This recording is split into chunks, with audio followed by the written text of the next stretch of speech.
Chapter 23, Martyrs Square, Khatib Party Offices, Beirut, Lebanon, November 23rd, early morning. The men sat stone-faced around the circumference of a beautiful maple table. The room was a who's who of security officials for the Khatib Party.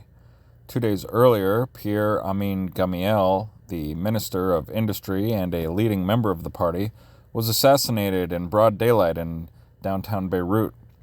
Now, the assembled security leadership waited for Kamil, the head of the Khatib Security Council. After 10 minutes, the door swung open and Kamil walked in.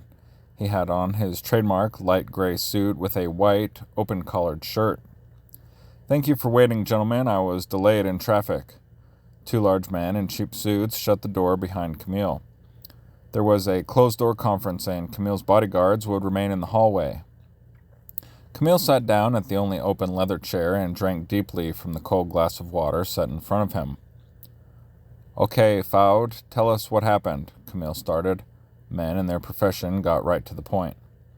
"As you know, Pierre and his driver were assassinated as they drove to work. They were in the Jiddiya neighborhood. According to reports, their car was run off the road by a group of men in ski masks driving a Honda CR-V. The windows of the car were tinted so no one could see in. Fouad was responsible for the security of Pierre Gamiel and his immediate family. Right now his head was throbbing from the bottle of Kentucky bourbon he had downed the night before. "Has anyone found the car?" Kamil asked. "Nothing yet. We questioned some local vendors and got a general description of the assassins. They said that they looked about the same height and weight because they all wore black ski masks and dark clothes. I'm guessing this was intentional so that they all look the same.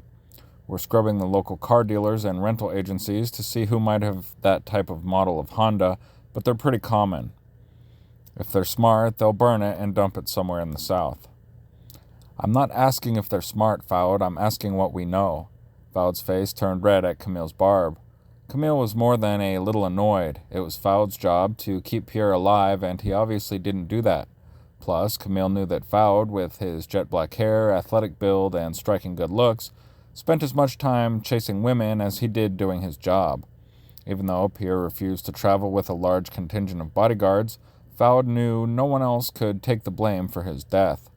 After all, it was no mystery any number of people wanted to kill someone in the Gamiel family. Pierre's uncle, Bashir Gamiel, was murdered back in 1982, soon after he was elected president of Lebanon. Fouad cleared his throat and continued. "There were about 100 9mm shell casings at the scene of the shooting. The killers most likely used suppressed Heckler & Koch MP5s for the attack. They're plentiful with the arms dealers and hard to trace. We'll canvass the usual arms dealers and see what we find." "Fouad, I want you to put a team of your men with the police and focus on the evidence that we do have to figure out who actually pulled the triggers. If anyone at police headquarters has a problem with that, have the chief give me a call and I'll clear it up for them."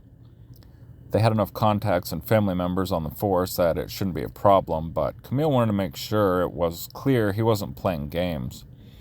Maybe Fouad could at least get this assignment right. "The next question, who was behind this?" "Someone wants us to think it's Syria," William noted. William was head of intelligence for the Gamiel family. "The people who supposedly did this into a newspaper and said they were the fighters for the unity and liberty of Greater Syria, but I think that's bullshit." "Well, there's one group who benefits, Hezbollah." A low murmur broke out around the table. Kamil just named the one group on everyone's mind. Hezbollah, the Party of God, was formed after Israel's 1982 invasion of southern Lebanon. Hezbollah grew into a major power player since its birth only 2 decades prior, and the party was influential down south. Hell, Hezbollah owned southern Lebanon. Everyone knew that. The Gamiel family and their men never went too far south. "Well," William interjected, "they're a likely candidate. We all know Hezbollah's status skyrocketed with the Israeli withdrawal in 2000. They have solidified their political influence since then by joining the parliament. They control 10% of the seats now and 1/5 of the municipalities." "This summer certainly didn't help us any," Dory noted. Dory was special advisor to Kamil and handed special projects. "Hassan Nasrallah thinks he can get away with anything now." Kamil nodded his head in agreement. Just that summer, only months before Pierre's assassination, Hezbollah fought a short but vicious war with Israel. This now famous July War, fought from July 12 until August 14, brought Hezbollah even more notoriety when Israel agreed to a ceasefire and withdrew its troops. Hezbollah would like us under their boot as much as Syria would, Dory spit out. Are we supposed to sit here and let our families get killed one by one and do nothing as the Christians get squeezed out of our own country? We'll be swimming across the goddamn Mediterranean in 10 years. Maybe we can all live on Crete or Malta. No, Dory, we will not do nothing, but we will be smart about whatever we do, Camille assured him. Gentlemen, if you would excuse us, I need to speak with William and Dory. The others stood up and filed out into the hallway. Okay, what we're going to talk about stays in this room with us three. Yes, William agreed. Of course, Dory echoed. The family has made a decision to take action. The decision has been made to get rid of Nasrallah. You can't be serious, William exclaimed in disbelief. Do you want another civil war, one we can't win? No, but we won't have the leading members of the khatib party killed in broad daylight. The other parties, the Sunnis and the Shiites, can smell weakness. They can smell it like a sickness. Weakness is death. Either we show them we're not weak, or we get pushed to the side politically, socially, religiously, and militarily. Well, what do you want from me? William might disagree, but it wasn't his decision to make. He got paid to take orders. I want you to start collecting information on Nasrallah. Dory, you'll execute the action. Make it deniable. Make it untraceable to the Gemails and the khatib party. If you need outside help, get it. Money is no object. Spare no expense. You have the backing of the family at the highest levels to get anything you need. Yes, all right. What's the time window for action? As soon as feasible, as long as it's untraceable. If it takes months, it takes months. Are we clear with everything here? William and Dory looked at each other and then at Camille and nodded in unison. Hezbollah headquarters, Beirut, Lebanon, January 7th, afternoon. Hassan Nasrallah sat with his legs crossed on an ornate silk carpet, sipping hot tea. Around him were the other members of the Shura Council. They were discussing the current situation. The Christians and Sunnis didn't want to give up their traditional status in Lebanese politics, while Hezbollah was determined to rewrite Lebanon's political map.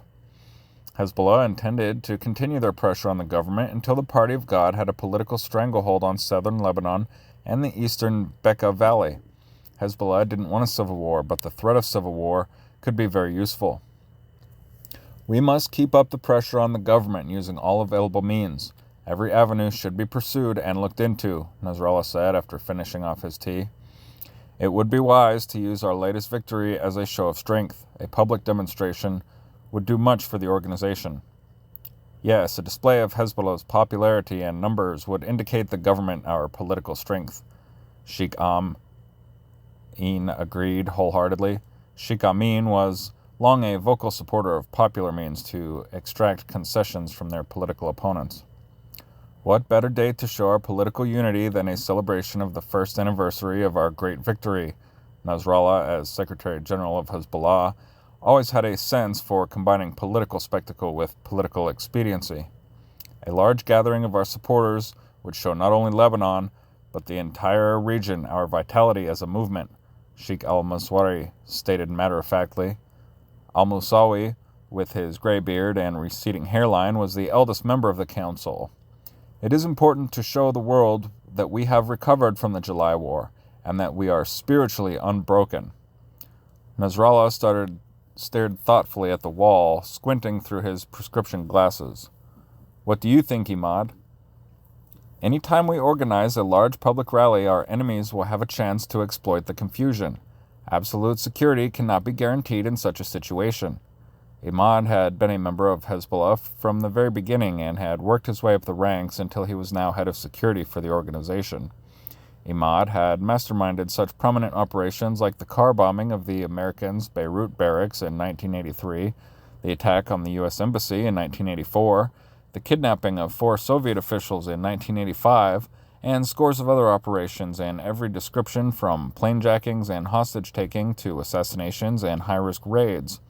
Imad was wanted by every Western government on the planet and therefore had impeccable credentials with the Shura Council. It is worth the risks. Hezbollah will not hide from its enemies like a milk snake hiding from the gardener.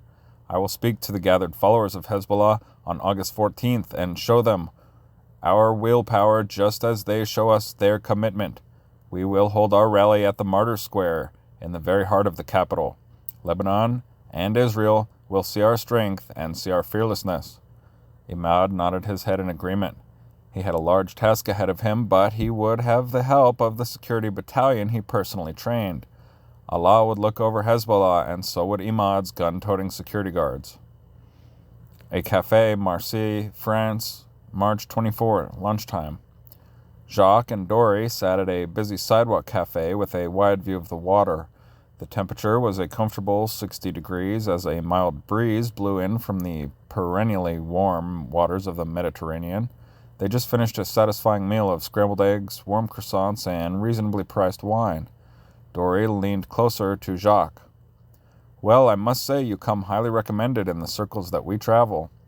Jacques smiled pleasantly as he eyed the surrounding terrain. Jacques wasn't going to show his cards until he knew what the Lebanese was going to put on the table. He was sure the Lebanese was legitimate because not just anyone knew what Jacques did for a living or knew how to find him. Nonetheless, Jacques searched the Lebanese in the room to ensure he wasn't wearing a wire.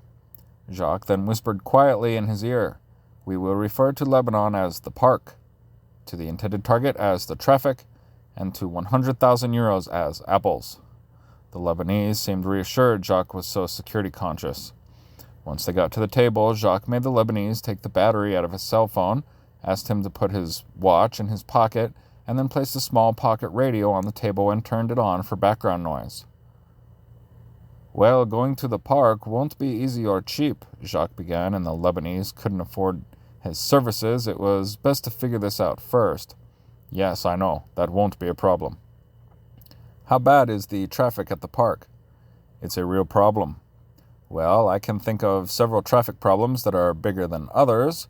Jacques knew about Lebanese politics and knew Dory was representing the Christian khatib. The target could be from several problem groups, Syria, Hezbollah, the Amal Shiite group, or even a rival Christian party. "The traffic is worse at the southern entrance to the park," Dory advised. A very big problem indeed. The Lebanese was definitely talking about Hezbollah. But who in Hezbollah? Who's confusing this traffic problem? I can think of one in particular who can redirect all this traffic at will. Yes, that's the problem. Dory knew exactly who the Frenchman was referring to. Jacques thought the Lebanese must be out of his mind. "There will have to be quite a few apples at the park to make all the traffic worthwhile," Jacques grinned. The Lebanese had to know hiring to kill the head of Hezbollah wouldn't come cheap. Suicide missions never came for free. "Would 3 apples be worth it?" Dory threw out a ballpark figure. 3 apples up front to get the ball rolling, and 3 apples after the park. "That's a lot of apples, my friend." "Yes, but if you think the traffic is worth anything less, good luck to you." Dory thought aloud for a second. 600,000 euros was nothing to laugh at.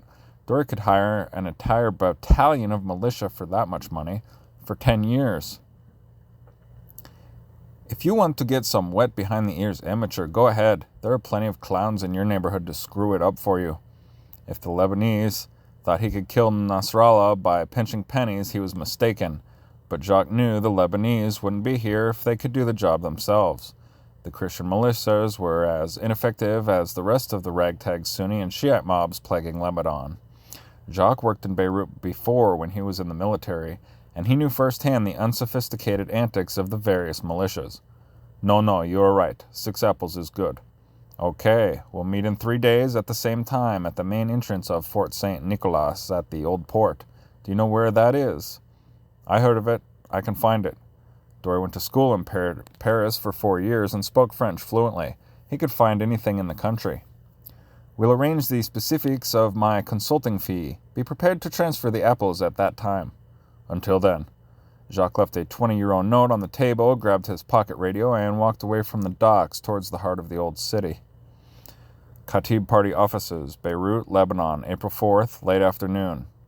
Camille was still on the phone, wearing his ubiquitous gray suit, when William knocked on the door, then entered.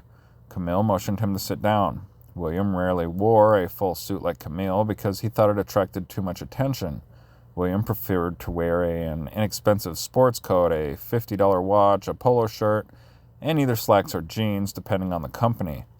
In the world of intelligence, it paid to blend in with one's surroundings.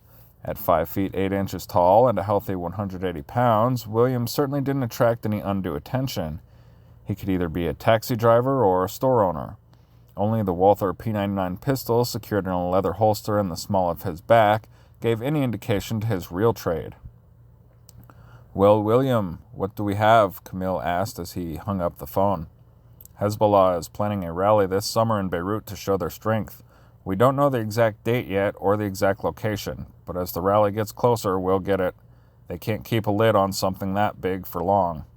"Agreed. Imad is nothing if not careful." Camille and William both knew who Imad was because they tried to kill him before. Not many people were in the game as long as Imad. This longevity was no small feat, seeing as how Israel would love to find out where Imad was at any given time. Jerusalem had a GPS-guided bomb with Imad's name on it if they could just find the right address to send it to. Dory made the contract with the Frenchman. He's a contract killer, a professional shooter. He did that job in Algeria and... "Oh, really?" Camille interrupted. "That was a high-risk job if ever there was one." They were referring to the recent guerrilla war in Algeria. Fighting flared up in 1991 after the Algerian government canceled elections when it looked like the Islamic Salvation Front would win handily. A bitter war ensued for the next 15 years. Jacques was hired to deal with a splinter group called the Salafist Group for Preaching and Combat, which publicly endorsed Al-Qaeda in 2003. Jacques dealt a severe blow to the group when he took out their charismatic leader, getting him with a shot to the head from 600 meters while the target stood in front of his family at a friend's funeral. Yes, he's also done some work for the Afghan government since 9/11. He's costing us a pretty penny. I know, Camille looked at his long-term investment. All investments carried some sort of risk. Dory says he's a real tight-ass about security. Well, that's nice for a change, Camille said dryly. Make sure security is our priority throughout the operation. Of course. Hezbollah's Security Office, Beirut, Lebanon, May 27, late morning. Imad had the entire leadership from his security battalion present. The rally was still months away, but it would take that long to prepare for it. The security battalion protected the members of the Shura Council, the security general himself, and defended Hezbollah's headquarters in times of war. Imad started the discussion. This is a most serious event, not only for the image of Hezbollah, but because Saeed Nasrallah will be speaking to the people. Everyone nodded their heads. Mohammed, your section will be responsible for the outer ring of security. You'll establish checkpoints at all the major intersections. Block off whatever roads you can't man effectively. You are the shield against car bombs. Better for them to be stopped at the checkpoints than let them get to the heart of the people. I'll come up with the security plan this week and show you the layout. I'll need some equipment like the under-the-car mirrors and barriers. Muhammad had 50 men in his section. He would have a look carefully at the city's roads to control the most crucial intersections. Regeb, your platoons will man the rooftop positions near Muhammad's checkpoints, depending on the buildings. Raghib had 5 15-man platoons, each with an SA-14 anti-aircraft team, an RPG team, and a machine gun team. Yes, once I see Muhammad's plan, I'll make my own so they overlap with each other. SA-14s were always needed because the Israelis preferred to take out lucrative Hezbollah targets with their helicopters armed with anti-tank missiles. The RPG teams could take out armored vehicles down on the streets or a helicopter flying overhead. The machine gun teams could deal with any civilian vehicles and also target enemy helicopters.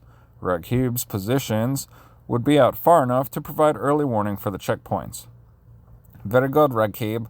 Hassan, you have the close-in security positions, down at the podium and the special seating.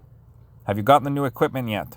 Hassan had a 40-man section providing physical security for the speakers and special guests. They acted as a physical barrier to any over-enthusiastic supporters or visible threats from the crowd. Most of them were chosen for their size. Physical intimidation was a valuable trait in a large crowd. Yes, sir. I received most of the new equipment last week and will get the rest before August. We'll be ready. Hassan and his men just received 50 new sets of level illegible, but probably 3A soft body armor vests. Each man was also issued a Glock 17 pistol. Now they were just waiting on the arrival of the earpiece communication sets. Imad insisted they use the most up-to-date tools. Assad, you know your task. We just need to make sure we can talk to you during the rally. Assad led a group of 20 men who would dress and act like the rest of the crowd of Hezbollah supporters. As they intermingled with the crowd in two-man teams, they would look for any enemy agents and either deal with them on the spot or call Imad so he could take action and get the Shura out of the danger zone. Assad, make sure your cell phones are in working order. We may have to react fast in an emergency. Cell phones were the quickest, most reliable way to communicate, and they were so common they didn't raise any suspicion. And Ibrahim, you have the counter-sniper duty with your men. Since Imad had